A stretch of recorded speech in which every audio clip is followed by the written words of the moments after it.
খাওন নাকি? আপনি ভাবতেছেন পিজা খায় ওরা, পিজা একটা খাওন নাকি? আপনি ভাবতেছেন বার্গার খায়, বার্গার একটা খাওন নাকি? আপনি ভাবতেছেন হটডগ খায়, হটডগ একটা খাওন নাকি?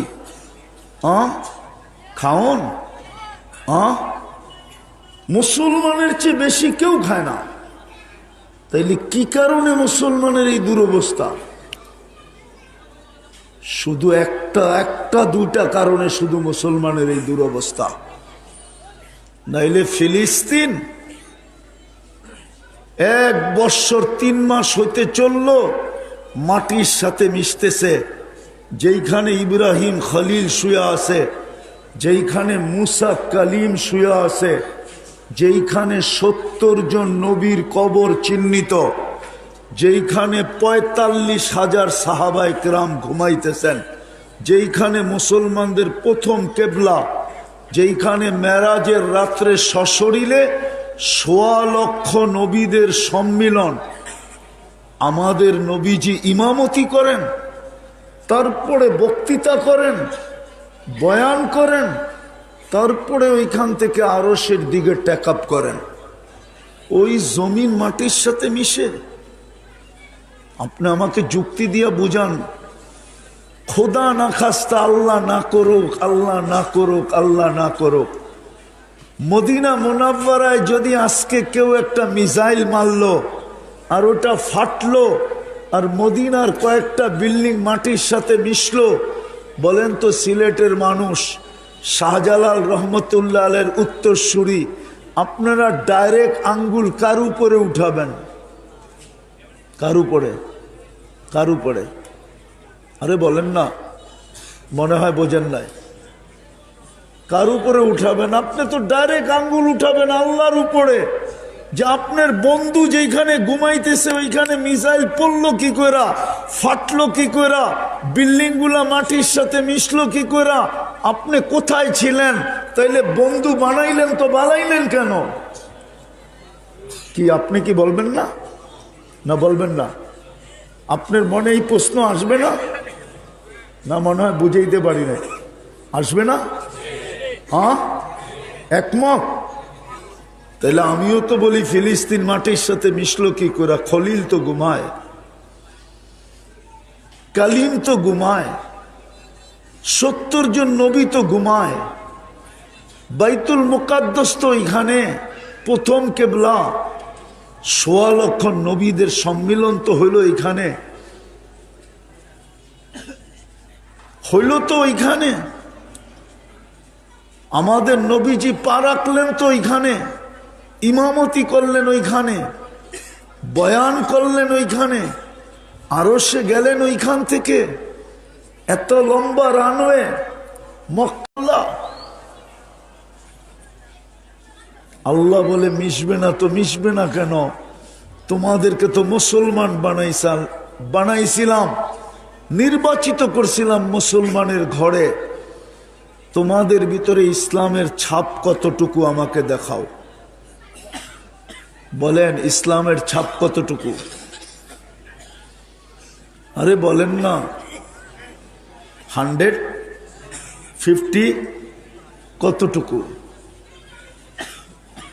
কোন জিনিসে আমাদের ইসলামের ছাপ আছে? বিয়ে শাদী, খাওয়া লওয়া, ঘর বাড়ি, কাপড় চোপড়, কোন জিনিসে আমাদের ইসলামের ছাপ আছে? যদি ছাপ থাকতো ভালো মতে বোঝেন, কিন্তু নাইলে বললাম না, ভাবে ভাবে জীবন কেটে যাবে, বাপ দেখাইতে দেখাইতে জীবন কেটে যাবে, কবরে কেউ খবর নেবে না। রাগ হয়ে যান না, সিলেটের মানুষ লন্ডনী বাড়িতে থাকেন তো, কিন্তু কেউ যে বিছনায় এই কথা ভাবে না যে আমি তো খাটে ঘুমাবো, হায় বাবা জানি কবরে কেমন আছে। এতটুক শব্দ কেউ হাত উঠে বলতে পারবেন না যে আমি বিছনায় বৈশা আমার মনে এই কথা দাগ কাটে, বা এই কথা উকি মারে, বা এই কথা আমার মনে বাইসা ওঠে বা এই কথাটা আমার মনে ধাক্কা দেয় যে আমি তো ল্যাপের ভিতরে এখন খাটে ঘুমাবো, না জানি মা কবরে কি অবস্থায় আছে, না জানি বাবা কবরে কি অবস্থায় আছে। এমন কি বয়স্ক সন্তান যেই বাবা নিজের হাতে কবরে দিছে, ওই বাবাও ঘুমানোর সময় ভাবে না যে আমি যে সন্তানটা কবরে রেখে আসলাম ও কবরে কেমন আছে।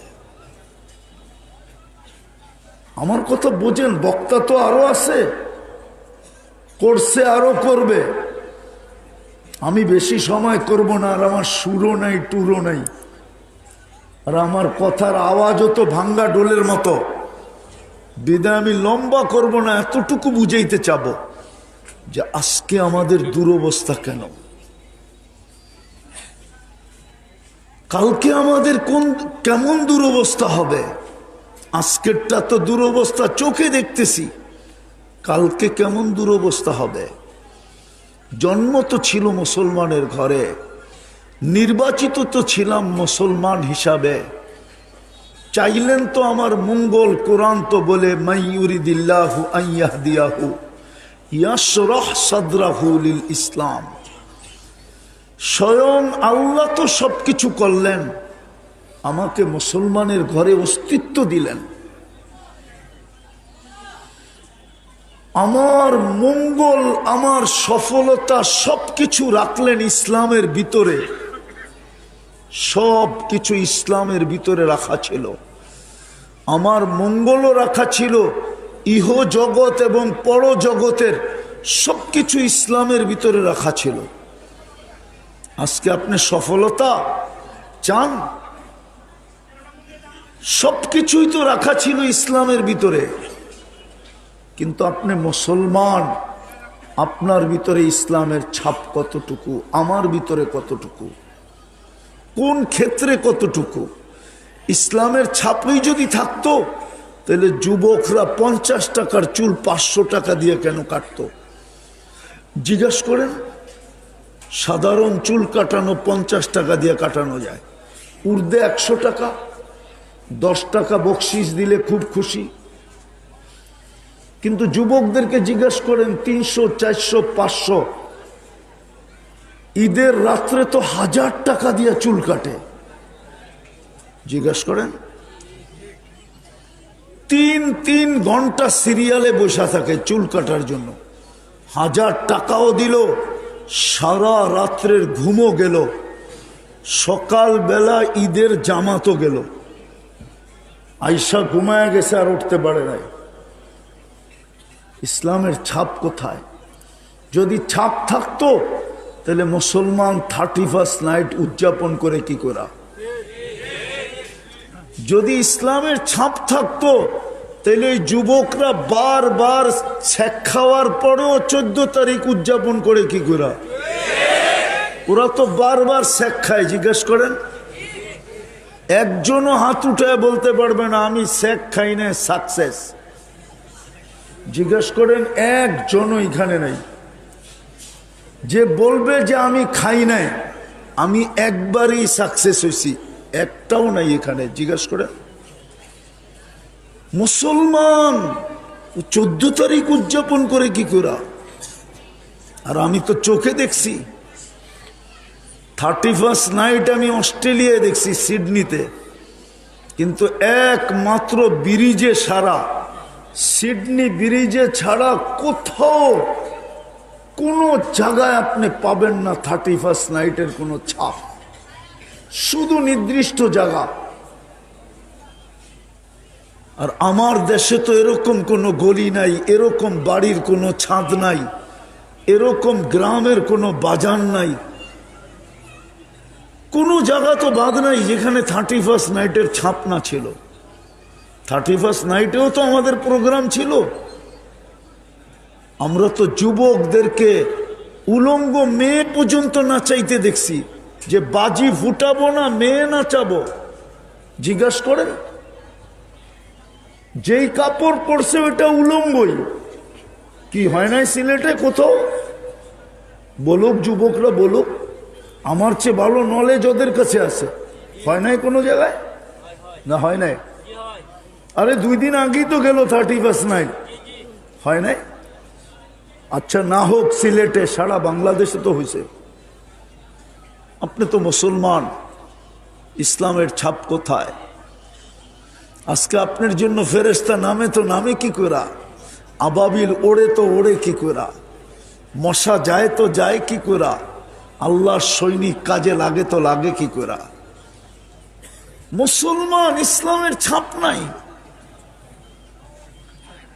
এই জন্যই বলতেছিলাম, কথা ওইখান থেকে বাহির হয়ে গেছে যে শোনেন হুকুম মাইনা তাইলে পুরস্কার নিয়ে উঠব, আমি জিতবো নাইলে শয়তান জিতবে। এই মাহফিলে আমি আরো একবার আসছি, না জানি 2 বার আসছি,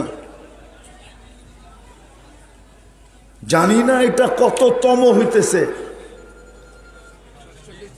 47তম ওয়াজ। 47তম শুনতে হয় না, একদিনেরটা শুনলেই যথেষ্ট। একটা হাদিস থেকে দিতেছি, একটা সত্য কাহিনী থেকে দিতেছি। ইব্রাহিম ইবনে আদহাম কোনো আলেম ছিলেন না, হুজুর বলুক কোনো আলেম ছিল কিনা, কোনো মুফতি ছিল না, কোনো মুহাদ্দিস ছিল না, ও তো শাসক ছিল, শাসক, রাজ্য চালাইতো। একদিন রাত্রে ঘুম ভেঙে গেছে কারো পায়ের আওয়াজে, তাকায় দেখতেছে উনারই ছাদে জানি কি হাঁটতেছে। প্রহরীকে দিয়া ডাকাইছে যে এই গভীর রাত্রে আমার ছাদে তুই করিস কি, তোর পায়ের ধ্বনিতে আমার ঘুম ভেঙে গেল।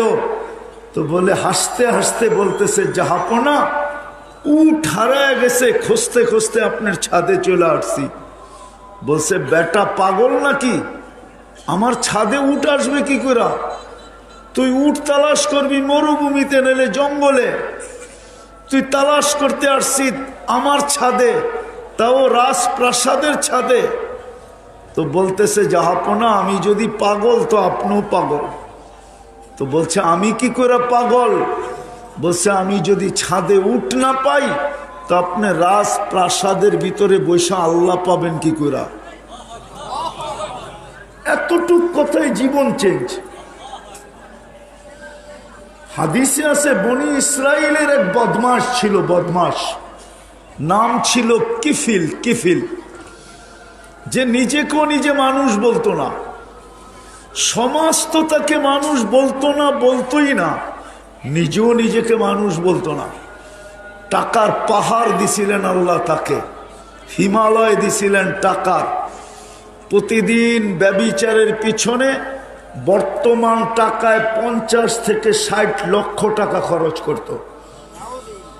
একদিন রাত্রে এক মেয়েকে নিয়ে আসছে, কামরায় ঢুকায় দিয়া বলছে আমি প্রস্তুতি নিয়ে আসতেছি। আয়সা দেখতেছে মেয়ে অজরে কাঁদতেছে, তো জিজ্ঞাসা করছে ওই মেয়ে কাঁদিস কেন? তোকে তো জোর করে আনি নাই, তুই নিজেই তো আমার হাতে ধরা দিলি, দরদাম হইল তারপরেই তো আমার সাথে আসলি, আর আমি তো এখন পর্যন্ত তোর গায়ে আঙ্গুলের ছোঁয়া দেই নাই, তুই কাঁদিস কেন? তো বলছে শোন কিফিল, আমি বাজারি মেয়ে না, আর এটা আমার পেশাও না, বিপদের কারণে আমি তোর হাতে ধরা দিতে বাধ্য হয়েছি, বিপদের কারণে তোর হাতে আমি তোর হাতে ধরা দিতে বাধ্য হয়েছি বিপদের কারণে। কিন্তু কাঁদি কেন জানিস? এই চেহারাটা কালকে আল্লাহকে কি করে দেখাবো, এই চেহারাটা কালকে আল্লাহকে কি করে দেখাবো? কেননা রূপ তো আল্লাহই দিছে, অস্তিত্ব তো আল্লাহই দিছে। রূপের আকর্ষণ যদি না থাকতো তো কিফিল তুই আমাকে নিয়ে আসতি না। কিন্তু আমি চিন্তা করতেছি, কাঁদতেছি, কালকে এই চেহারাটা কি করে দেখাবো। তীর মারলো কিফিলের দিলে এত জোরে লাগতো না। জানি না ওই মেয়ের কথার ভিতরে কি জাদু ছিল। কিফিল একটা চিৎকার দিছে আর মাটিতে পড়ে গেছে, আর বলছে বোন এখনো তোর গায়ে আমি আঙ্গুলের ছোঁয়া দিই নেই, তাই তোর এই দুরবস্থা। তাইলে আমি কিফিল কালকে আল্লাহকে এই চেহারাটা কি করে দেখাবো? ওই আল্লাহ তো আমাকে সুদর্শন যুবক বানাইছে, ওই আল্লাহ তো আমাকে টাকার পাহাড় দিছে, আমি কি করে দেখাবো? বন্তর গায়ে আমি আঙ্গুলের ছোঁয়া দিব না। টাকার থৈলি তোকে দিয়া দিলাম, কিন্তু একটা অনুরোধ করব, তোকে রাখতে হবে। বলছে সেটা কি কিফিল? বলছে তুই হাত দুটা উঠায়া চোখের পানি দিয়া আল্লাহকে বলা দে, আমি তওবা করলাম, আমার তওবা যেন কবুল করে।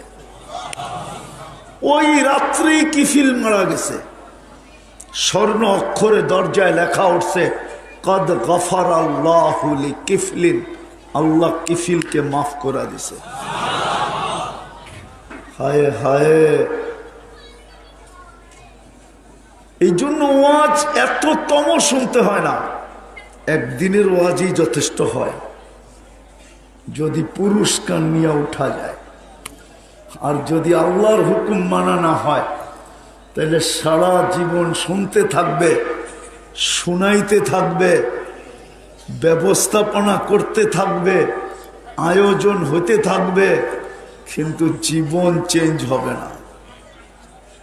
তো যেটা বুঝাইতেছিলাম যে আজকে মুসলমানের দুরবস্থা কেন? শুধু আল্লাহর যে হুকুম ছিল মুসলমান হিসাবে, ইসলামের যে ছাপ দরকার ছিল, ইসলামের ছাপ আমাদের কাছে নাই। যার কারণে টাকা আছে, কাপড় চোপড় আছে, ঘর বাড়ি আছে, গাড়ি শাড়ি আছে, সবকিছু আছে, এমনকি ব্যাংকের মালিকও আছে। অথবা মুসলমানের টাকা দিয়া সারা দুনিয়ার ব্যাংক চলে, তারপরও মুসলমানের দুরবস্থা চোখে পড়ার চেয়েও বেশি। শুধু চোখে পড়ার মতো না, এর চোখ কোটিগুণ বেশি। চলেন একটা প্রমাণ দেই আপনাদেরকে। গত অক্টোবরে, এই অক্টোবরে দুইটা জাতিসংঘের সম্মেলন গেল, বাৎসরিক সম্মেলন। 60টা দেশের, 60টা মুসলিম দেশের শাসকরা উপস্থিত ছিল। যেই 4 দেশের টাকা দুনিয়ার সবচেয়ে বড় টাকা, ওরাও উপস্থিত ছিল। সংখ্যায় আমরা বর্তমানে 250 কোটি। দেশ আমাদের 60টা, বাকিগুলা তো দেখাইলামই। তারপরও এই 2 সম্মেলনে 60 লক্ষ ইহুদি, ছোট একটা ইসরায়েল, 2 অক্ষরের একটা নিন্দা প্রস্তাব পাশ করতে পারি নাই।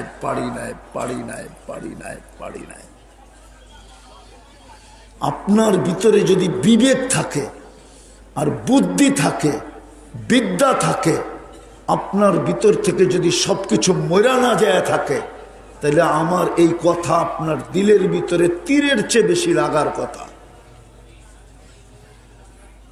তীরের চেয়েও বেশি লাগার কথা। 250 কোটি মুসলমান, মাত্র 60 কোটি, 60 লক্ষ, 60টা মুসলিম দেশ, মাত্র একটা ছোট ব্যাঙ্গের লাপের মতো একটা লাপ ইসরায়েল, তাও নিজস্ব দেশ না, কবজা করা দেশ, কবজা করা, আরেকজনেরটা ছিনে আনিছে। একটা নিন্দা প্রস্তাব পাশ করাইতে পারি নাই। আরেকটা দেখাবো, আজ পর্যন্ত 250 কোটি মুসলমান প্রাণীবাদী সংস্থার থেকে 1.5 লক্ষ ফিলিস্তিনি মারা গেল। প্রাণীবাদীর কাছ থেকে 2 অক্ষরের একটা নিন্দা আজ পর্যন্ত আদায় করতে পারে নাই। 2 অক্ষরে প্রাণীবাদীদের কাছ থেকে, যারা প্রাণী নিয়ে কাজ করে। অথচ হাইকোর্টের রুল, হাইকোর্টের নিয়ম আপনার এই সিলেট সিটিতেও চলে। বাংলাদেশের হাইকোর্ট এই সিদ্ধান্ত দিছে যতগুলা বাংলাদেশে সিটি আছে, বিভাগীয় সিটি, এমনকি জেলা সিটি, একটা কুকুরকেও আগের মতো ইনজেকশন দিয়া সিটিওয়ালা মারার ক্ষমতা রাখে না না না না। আজকে মারবে, কালকে সিটির বিরুদ্ধে কেস হবে, এবং মেয়র হাইকোর্টে যায় ধর্ণা দিতে বাধ্য। বিশ্বাস হয় না? মনে হয় দেখেন আপনি রুলস খুলা, কে করছে এটা? অথচ কুকুর, হাদিস কি বলে হুজুরকে জিজ্ঞাসা করেন, কুকুরের ব্যাপারে হাদিস কি বলে জিজ্ঞেস করেন। অথচ এটা পাশ করাইছে প্রাণীবাদীরা, বাংলাদেশের সারা দুনিয়ার প্রাণীবাদীরা। আমাদের হাইকোর্টে, সুপ্রিম কোর্টে এটার উপরে রিট হয়েছে, সুপ্রিম কোর্টের সিদ্ধান্ত হয়েছে না। এই জন্য সারাদিন আমরা বিচরণ করি, আর রাত্রে দেখবেন প্রত্যেক গলি গলিতে কুকুরের সম্মেলন চলে। সিটি একটা কুকুরের উপরে আঙ্গুল দেওয়ার ক্ষমতা রাখে না।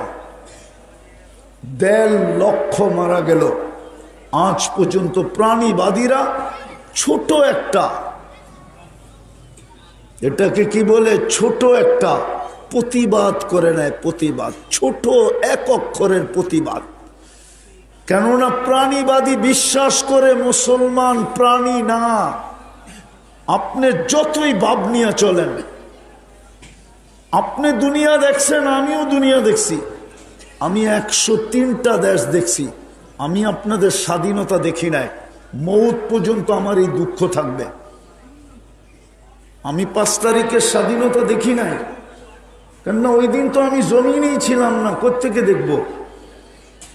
4 তারিখে রাত্রে আমার ইংল্যান্ড থেকে ফ্লাইট ছিল, আমি যখন নামছি তখন কানাডায় সকাল।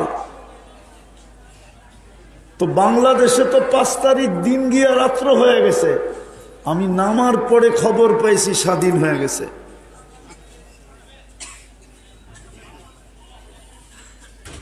রাগ হয় না আমার কাছে কথায়?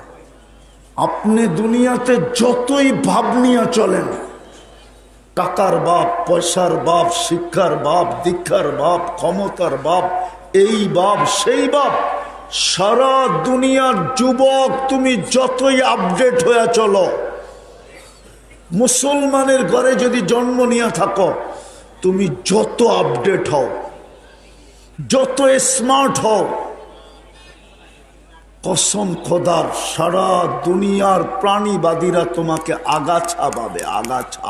প্রাণীও না, প্রাণী যদি হইতো তাহলে ও ছোট একটা নিন্দা প্রস্তাব দিত। কেউ দেখা যায় কোন প্রাণীবাদী সংস্থা ইহুদিদের বিরুদ্ধে, ইসরায়েলের বিরুদ্ধে একটা নিন্দা প্রস্তাব দিছে, ওর জুতা আমার কাল, চ্যালেঞ্জ আমার কাছে। ও আপনাকে মানুষ ভাবে না, প্রাণী ভাবে না। এই দুরবস্থা কেন? শুধু ইসলাম ছেড়া দেওয়ার কারণে, শুধু বলি মুসলমান, ওই হাদিস সত্য হওয়ার কারণে। আল্লাহ রসুল বলছে এক জামানা আসবে, লা ইয়াবকা মিনাল ইসলাম ইল্লা ইসমু, শুধু ইসলাম বইলা পরিচয় দিবে, ইসলামের কোনো ছাপ থাকবে না। নাইলে বলেন যে ইসলাম দাড়ি দিল জান্নাতে যাওয়ার জন্য, ওই মুসলমান দাড়ি কাটে তো কাটে কি করে? হুজুর বলুক জান্নাত দাড়ি দেওয়ার, জান্নাতে যাওয়ার জন্য কিনা? তাইলে আমি প্রমাণ দিতেছি। মুহাদ্দিসে জামান মারা গেছে, সাথীরা স্বপ্নে দেখার পরে জিজ্ঞাসা করছে, আমি নাম ভুলে গেছি, মশহুর মুহাদ্দিস, কি ব্যবহার হলো? কয় দাড়ি দেখায় জান্নাতে চলে গেছি। কয় দাড়ি দেখায়? কয় যখন আল্লাহর সামনে দাঁড়াইছি তা আল্লাহ জিজ্ঞাসা করছে, ওই বুইরা কি নিয়ে আসছস? তো হাদিস মনে উঠছে, সাথে সাথে বইলা দিছি, কিচ্ছু আনি না, সাদা দাড়ি আনছি। তা আল্লাহ খেপা গেছে, শুধু সাদা দাড়ি? তো বলতেছে, আমি আল্লাহকে প্রতি উত্তরে বলছি, রাগ হন কেন? আপনি কি জিবরিলকে বলেন নাই? জিবরিল কি আমাদের নবীজিকে বলে নাই নবীজি কি সাহাবাদেরকে বলেন নাই? সাহাবা কি আমাদেরকে বলেন নাই যে আপনি নাকি সাদা দাড়ি দেখলে লজ্জা পান? ইন্নাল্লাহা লা ইয়াস্তাহি যী শাইবাতিন শাইয়াবা ফিল ইসলাম। এটা হলো হাদিসে কুদসি। যে ইসলামের ভিতরে দাড়ি একটাও পাকায় দিল, তার এই সাদা দাড়ি দেখলে আল্লাহ লজ্জা পায়া যান, শাস্তি দেন না না না না। যে ইসলাম সাদা দাড়ি জান্নাতের কার্ড বানাইলো, জান্নাতের যাওয়ার পাসপোর্ট বানাইলো, জান্নাতে যাওয়ার টিকিট বানাইলো, ওই মুসলমান দাড়ি ছাছে কি করে? বাদ দেন এটা। হাজি মদিনা মুনাওয়ারায় দাড়ি ছাড়া যায় কি করে? আপনি আমাকে বুঝান। কেননা রওজার সামনে দাঁড়াইলেই তো নবীজি দেখবে না? দেখবে না?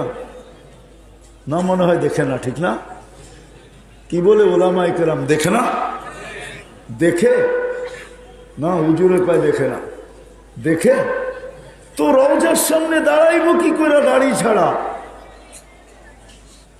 সালাম দিলে যদি জবাব না দিল যে তুমি তো আমারই না, তোমার সওয়া জবাব দিব তো দিবই কেন? তোমার কাছে তো আমার সুন্নত নাই, ইসলামের পরিচয় নাই। আচ্ছা, এটাও গেল। হজের থেকে আইসা হাজি দাড়ি কাটে কি করে? আমাকে বুঝান। ওর মনে কি একটুও দাগ কাটে না যে এই চেহারা তো আল্লাহর রসুল দেখছিলেন, আমি এটার উপরে ব্লেড লাগাই তো লাগাই কি করে? এইবার আসেন আসল কথায়। আপনি নির্যাতিত হবেন না তো কে হবে? আপনি নিষ্পেষিত হবে না তো হবে কে? আপনি ঘৃণার পাত্র হবেন না তো হবে কে? আপনি দীক্ষিত হবেন না তো হবে কে? আপনি লাঞ্ছিত হবেন না তো হবে কে? এই জন্যই তো মুসলমানের দুরবস্থা। মুসলমান ইসলামের ছাপ নাই। শেষ জায়গায় চলে আসছি, উম্মতে মুহাম্মাদি। উম্মতে মুহাম্মাদি কত বড় কপাল আপনার! আপনার আমার কপাল যদি বড় না হইতো, এরকম বড় যেরকম আকাশ মাইপা বলা যায় না কত লম্বা পাশ, আপনার আমার কপালও মাইপা বলা যায় না কত লম্বা পাশ। যদি এত বড়ই না হইতো, তাহলে দানিয়াল আলাইহিস সালাম ২৫০০ বৎসর কেন অপেক্ষা করতেন? মৃত্যুর পরে ২৫০০ বৎসর অপেক্ষা করছেন শুধু এই উম্মতের হাতে কাফন আর দাফন পাওয়ার জন্য। যদি বাদান হ্যাঁ থাকে এই মাদ্রাসায় নিয়ে আসেন, আমি খুলে দেখাইয়া দিই। নবী জিনার একটা গুণ আমাদের নবীজিকে দিছেন, জিনার একটা গুণ, জিনার উপাধি ছিল হিব্বুল্লাহ, আল্লাহর ভালোবাসা।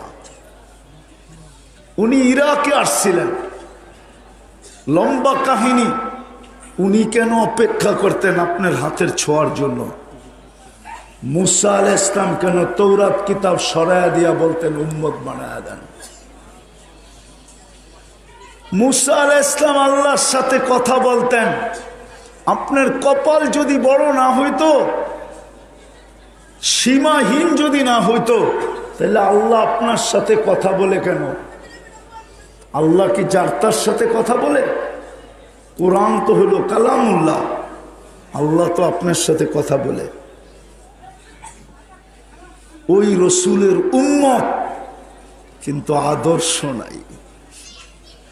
বলেন আমাদের কোন অনুষ্ঠানে রসুলের আদর্শ আছে? বলেন বলেন বলেন। আমাদের কোন জিনিসে রসুলের আদর্শ আছে? আমি শেষ কথা বলতেছি, কবরের প্রশ্ন যদিও আপনি জানেন ৩টা, আমিও জানি ৩টা, কিন্তু মেইন প্রশ্ন ৩টা না, মেইন প্রশ্ন অনলি একটা। কয়টা? ভালো মতে অনলি মেইন প্রশ্ন একটা। এই প্রশ্ন ওকে, বাকি দুটা ওকে। এইটা ওকে না, বাকি দুটা ওকে না। আপনি নিয়ে আসেন এখান থেকে বুখারী শরীফ, আমি খুলে দেখাই। ইমাম বুখারী রহমতুল্লাহ আলাইহি লেখছেন কিতাবুল জানায়েজের ভিতরে, ইমাম মুসলিম রহমতুল্লাহ আলাইহি লেখছেন, দুইজনে একমত, কবরের মেইন প্রশ্ন একটা, মা কুনতা তাকুলু ফি হাযার রাজুলি মুহাম্মাদিন। শুধু মুহাম্মদুর রাসূলুল্লাহ সম্বন্ধে প্রশ্ন করা হবে। তোমার জীবনের রং কার রঙে রঙিন ছিল, তোমার চলনের ঢং কার ঢঙ্গে ছিল, তোমার খাওয়া কার রঙে ছিল, তোমার বসা কার রঙে ছিল, তোমার চলা কার রঙে ছিল, তোমার কাপড় চোপড় কার রঙে ছিল, কার আদর্শে তুমি আদর্শবান ছিলা। 5 নম্বর পারায় 3 বার আসছে এই হাদিস, 3 বার ইমাম বুখারীতে। 5 নম্বর পারা, 5 পারার ভিতরে 3 বার আসছে। উঠায় দেখেন, আমি ভুল বললে বলেন, আমি তো সিলেটে বসে বলতেছি, মাদ্রাসাই মাদ্রাসা, ঠিক না? এইখানেও তো দাওরা পর্যন্ত, ঠিক না? আমি তো এইখানে বসেই বলতেছি, নিয়ে আসেন বুখারী খুলে দেখায় দিই আমি। এক প্রশ্ন কবরের মেইন, এই জন্যই তো চোখের পানি জড়াইছিলেন 23 বছর, যে প্রশ্ন তো মেইন একটা, আমার সম্বন্ধে জিজ্ঞাসা করা হবে। হয় আমার উম্মত যদি জবাব না দিতে পারলো তো আমি কালকে মুখ দেখাবো কি? এই জন্যই তো 23 বছর কাঁদছেন, এই জন্যই তো যাওয়ার সময় কাঁদছেন, এই জন্যই তো এখনো কাঁদতেছেন। আবুল্লাহ সামরকান্দি রহমতুল্লাহ আলাইহি তো বলে, কবর থেকে কাঁদতে কাঁদতে উঠবেন, কিয়ামতের মাঠে উম্মতি বইলা শুধু দৌড়াইতে থাকবেন।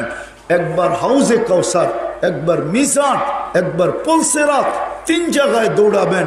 ওইখানে তো ফাতেমা কেউ চাবে না, ওইখানে তো হাসান হুসাইন কেউ চাবে না, ওইখানে তো আলী কেউ চাবে না, ওইখানে তো আম্মা কেউ চাবে না, ওইখানে তো আব্বা কেউ চাবে না।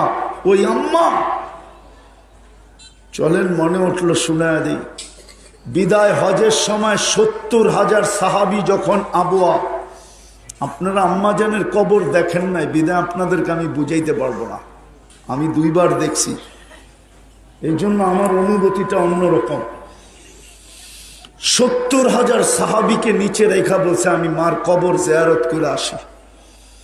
উপরে যায়া বাম হাঁটু গাইড়া দিয়া, ডাইন হাঁটু উঁচা করা, ডাইন হাত গালের নিচে দিয়া যে কাঁদতে শুরু করছেন, কাঁদতে কাঁদতে কাঁদতে আওয়াজ পাহাড়ের চূড়ার থেকে নিচে আসতেছিল, সময় বাড়তেছিল, সাহাবা অধীর হইতেছিলেন, সব পেরেশান হইতেছিলেন। আবু বকর, ওমর, আলী রাদিয়াল্লাহু তাআলা আনহু ছিলেন না, উনি ইয়ামান থেকে পড়ে আসছেন। বলছে যায়া দেখেন কান্নার আওয়াজ আসতেছে। তো উপরে যায়া দেখতেছেন কাঁদতেছেন আর বলতেছেন উম্মি লাউ কুনতি হাই, মা তুই যদি জীবিত থাকতি, সুম্মা বাদাতুস সালাহ, আমি যদি নামাজ শুরু করতাম, খতমতুল ফাতিহা, ফাতিহাও যদি শেষ করে দিতাম, সুম্মা বাদাতুস সূরা, আর আমি যদি সূরাও শুরু করতাম, সুম্মা নাদাইতানি ইয়া মুহাম্মদ, তুই যদি আমাকে মুহাম্মদ বলে ডাকতি, লাকাতাতুস সালাহ, আমি নামাজ ছেড়া দিতাম আর বলতাম লাব্বাইক ইয়া উম্মি, ও মা আমি উপস্থিত। ওই রসুল মার জন্য কাঁদবেন না, বাবার জন্য কাঁদবেন না, বনু হাশেম আর কোরাইশের জন্য কাঁদবেন না, আপনার আমার জন্য কাঁদবেন। আজকে ওই রসুলের আদর্শ নাই, না যুবকের কাছে আছে, না বৃদ্ধের কাছে আছে, না নারীর কাছে আছে, না পুরুষের কাছে আছে। কালকে হাউজে কবরে জবাব দিবেন কি করে? বাবলাম কবর পার হয়ে গেল, হাউজে কাউসারে চেহারা দেখাবেন কি করে? দ্বিতীয় ডিসাইড তো হাউজে কাউসারে হবে, ফয়সালা তো হাউজে কাউসারে হবে, সিদ্ধান্ত তো হাউজে কাউসারে হবে। এটা ডাইনপন্থী না বামপন্থী, এটা ডাইনে যাবে না বামে যাবে, এটা এটা সাকুলাত মাওয়াজিনুহু না খাফফাত মাওয়াজিনুহু। হাউজে কাউসার যার পেটে যাবে ও তো ডাইনপন্থী, হাউজে কাউসার যার পেটে যাবে ও তো ফারিকুন ফিল জান্নাতের অন্তর্ভুক্ত। হাউজে কাউসার যার পেটে যাবে সাকুলাত মাওয়াজিনুহু। হাউজে কাউসার যার পেটে গেল, এই পেট দুজক ধারণ করার ক্ষমতা রাখে না। এই জন্যই তো হাউজে কাউসারে গেলে বলবে সুফকান সুফকান, যাও দূরে সরো। যারা আমরা আদর্শের ধারণায়, এক হাদিস আমি সুস্পষ্ট দিতেছি, আল্লাহর রসুল বলছে একদিন আসবে হুম বারিকুম আনা বারিকুম মিনহুম অহুম বুরাআউ মিন্নি। একদিন আসবে আমার উম্মত 5 জিনিসকে ভালোবাসবে, 5 জিনিসকে ভুলা যাবে। ইউহিব্বুনাল হায়াত ওয়া ইয়ানসাউনাল মাউত। জীবিত থাকা ভালোবাসবে, মৌত ভুলা যাবে। জীবিত থাকা যদি ভালো নাই বাসতো তো এয়ার অ্যাম্বুলেন্স কেন তৈরি হইল? আরে বুঝান না, এয়ার অ্যাম্বুলেন্স কেন তৈরি হইল? মানুষ জীবিত থাকা ভালোবাসে। নাইলে দেশের টাকা চিকিৎসা খাতের সব বিদেশে চলে যায় কেন? হুজুররা বলুক, শেফা যদি লেখা থাকে তো মাটি খায়ও হবে, আর যদি না লেখা থাকে দুনিয়ার কোন ডাক্তার শেফা দিতে পারে না। পারে? শেফা কে দেয়? কে দেয়? যে শেফা দেয় সে ডাক্তারও দেখায় দেয়। যে শেফা দেয়, যদি শেফা লেখা থাকে তো ডাক্তারও আপনাকে দেখায় দিব। আবার ডাক্তারের কলমের নিচে ওষুধের নামও নিয়ে আসবে, খাইবেন 2 ডোজ ভালো হয়ে যাবেন। তো বলছে জীবিত থাকা ভালোবাসবে, মৌতকে ভুলা যাবে। ইউহিব্বুনা দুনিয়া ওয়া ইয়ানসাউনাল আখিরা। দুনিয়া ভালোবাসবে, আখিরাত ভুলা যাবে। ইউহিব্বুনাল কুসুর ওয়া ইয়ানসাউনাল কুবুর।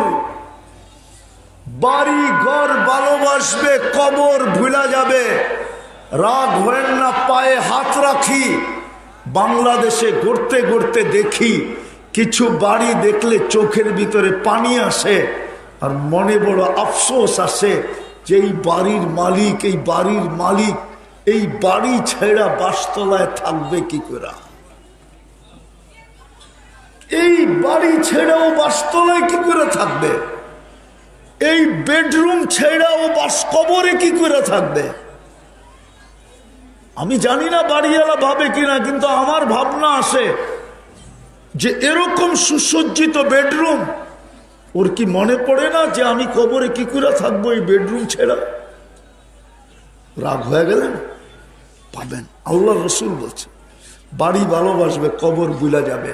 ইউহিব্বুনাল মাল ওয়া ইয়ানসাউনাল হিসাব। মাল ভালোবাসবে, হিসাব ভুলা যাবে। নাইলে হাজার হাজার কোটি টাকা আত্মসাৎ করে কি করা, ও কিয়ামতের দিন ম্যানেজার পাবে কোথায়?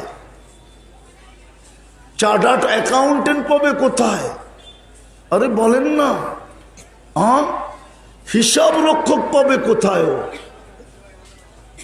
কিয়ামতের দিন তো বলে লিকুল্লি ইমরিইম মিনহুম শা'নু ইউগনি।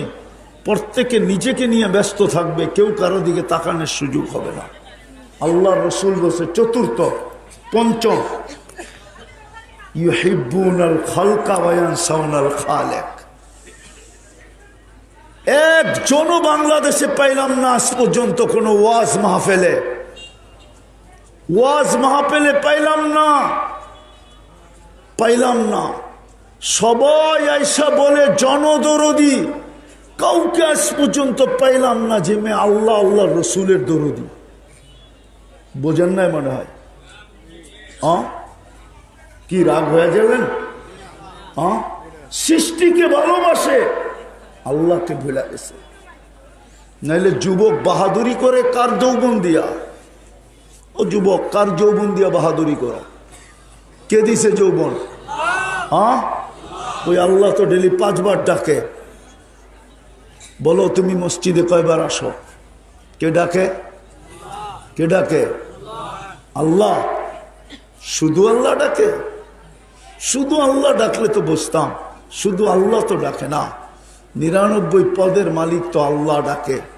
ওই আল্লাহ ডাকে যিনি রহমান, যিনি রহিম, যিনি মালিক, যিনি কুদ্দুস, যিনি সালাম, যিনি মুমিন, যিনি মুহাইমিন, যিনি আজিজ, যিনি জব্বার, যিনি মুতাকাব্বিরুল খালিকুল বারিউল মুসাব্বিরুল গফফারুল কহ্হারুল ওয়াহাবুর রাজ্জাকুল ফাত্তাহুল আলিমুল কাবিদুল বাসিতুল খাফিদুর রাফিউল মুইজ্জুল মুদিল্লুস সামিউল বাসীরুল হাকামুল আদলুল লতীফুল খবীরুল হালিমুল আযীমুল গফুরুশ শাকুরুল আলিয়ুল কবীরুল হাফিজুল মুকিতুল হাসিবুল জলিলুল করিমুল রকিবুল মুজিবুল ওয়াসি আল হাকিমুল ওয়াদুদুল মজিদুল বাঈসুশ শহীদুল হকুল ওয়াকিলুল কবিয়ুল মতিনুল ওয়ালিয়ুল হামিদুল মুসি আল মুবদি আল মুঈদ আল মুহয়ি আল মুমীত আল হাইয়্যু আল কাইয়্যুম আল ওয়াজিদ আল মাজিদ আল ওয়াহিদ আল আহাদ الصمد القادر المقتدر المقدم المؤخر الأول والآخر الظاهر والباطن الوالي المتوالي البر التواب المنتقم العفو الرؤوف مالك الملك ذا الجلال والإكرام